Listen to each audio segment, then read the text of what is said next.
स्रोतस, स्रोतस मतलब तो तुम्हें मालूम है, नदियां निकलती कहाँ से निकलती हैं? नदियों के स्रोत होते हैं ना। स्रोत मतलब सिर्फ एक ओपनिंग, ऐसा समझ लो। स्रोत मतलब एक रास्ता, स्रोत मतलब ट्रैक, चैनल, किसी चीज से कोई चीज बह के आए, उसको हम कहते हैं स्रोत। तो स्रोत के देखो यहाँ पे सबसे पहली निरुक्ति लिखिए, चरक सूत्र 30 की लिखिए, स्त्रवणात् स्रोतांसी। जहां से भी कीशन होंगे, जहां से भी श्रवण होगा वो स्रोतस है। ये क्वेश्चन आ चुका है, स्त्रवणात् स्रोतांसी, मार्क करो। फिर इसमें एक पर्याय लिखे हैं स्रोत, तो सिरा किसी चीज को कन्वे करती है ना, धमनी, धमनी किसी चीज को लेके जाती है ना, नाड़ी, नाड़ी भी किसी पल्सेशन को लेके जाती है ना। फिर इसके बाद पंथा, पंथा मतलब तो होता ही है रास्ता, ये क्वेश्चन आ चुका है, मार्क करो। पंथा, मार्ग, मार्ग मतलब होता है रास्ता। रसायनी, रसायनी भी इन्हीं के लिए होता है जो रास्ता देने वाला, रस का देने वाला, वो क्या होगा, रसायनी। समृद्ध छिद्र, ढके हुए छिद्र, जो तुमने इंडोक्राइन एक्सोक्राइन हार्मोन पढ़े हैं, एपोक्राइन ग्लैंड पढ़ी है, वो क्लोज होती हैं, पर जब समय आता है सिक्रीशंस का तो ओपनिंग हो जाती है। तो समृद्ध छिद्र और असमृद्ध छिद्र दोनों हो जाएंगे। जैसे अपने माउथ है, नोज है, आंख है, इनकी ओपनिंग असमृद्ध छिद्र है, बाकी चीजें कैसी है, समृद्ध छिद्र है। फिर स्थान, तो स्थान भी किसको कहते हैं, स्रोतस को कहते हैं। कहीं जैसे स्टमक है तो स्टमक एक स्थान हो गया। फिर इसका होता है आशय, आशय जितने भी हॉलो ऑर्गन तुमने देखा है। और निकेत, निकेत मतलब होता है घर।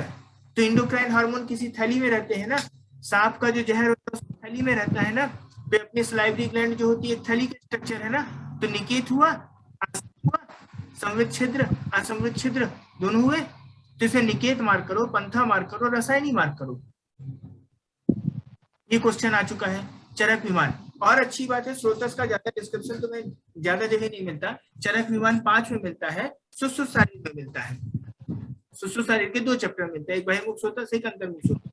तो एक क्वेश्चन आया था कि जो चरक विमान 5 स्रोतस का वर्णन मिलता है, उससे संबंधित स्रोतस से संबंधित चैप्टर सूत्र स्थान में कहाँ मिलता है? कहाँ मिलता है सूत्र स्थान में? सूत्र 30। सूत्र 30 में तो केवल निरुक्ति बस है। और सूत्र 28, कोष्ठ से शाखा में गमन, शाखा से दोषों का कोष्ठ में गमन कौन से अध्याय में वर्णित है?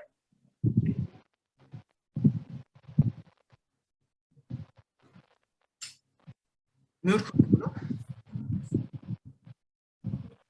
28 चरक सूत्र 28 में ही दिया, ठीक है ना, चरक सूत्र 28 में।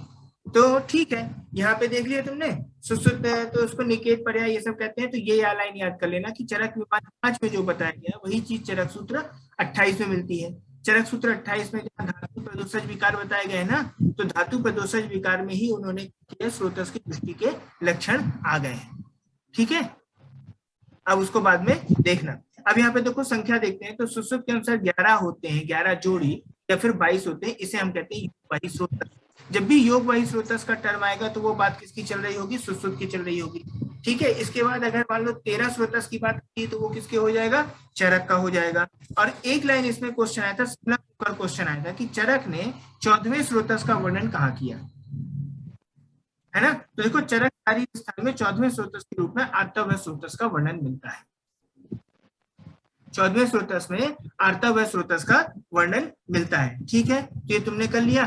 बहिर्मुख जो छिद्र है, जो सारंगधन ने रंध्र बोला था, छिद्र बोला था, वो स्रोतस ही है। तो उन्हें बहिर्मुख स्रोतस कहा था, चरक ने भी उन्हें बहिर्मुख स्रोतस कहा था, और अंतर्मुख स्रोतस हो गए शरीर के अंदर, ये हो गए, ठीक है। तो चरक के 13 स्रोतस मिलते हैं। अगर ऑप्शन 14 स्रोतस हो तो 14 स्रोतस भी, अगर 13 और 14 दोनों ऑप्शन दिए हैं तो तुम 13 आंसर में मार्क करोगे, क्योंकि बेस्ट ऑप्शन 13 है।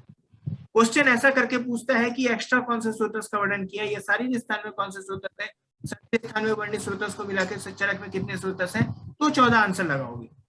लेकिन अगर दोनों ऑप्शन दिए हैं तो 13 ही लगाओगे, ठीक है। स्रोतो दृष्टि के हेतु सबसे इंपॉर्टेंट है इसका श्लोक याद था। देखो, आहारस्य विहारस्य या साथ गुणे समा धातु गुणाश्चापि सोत्साम से, ऐसा आहार विहार जो दोष में क्या हो, गुण में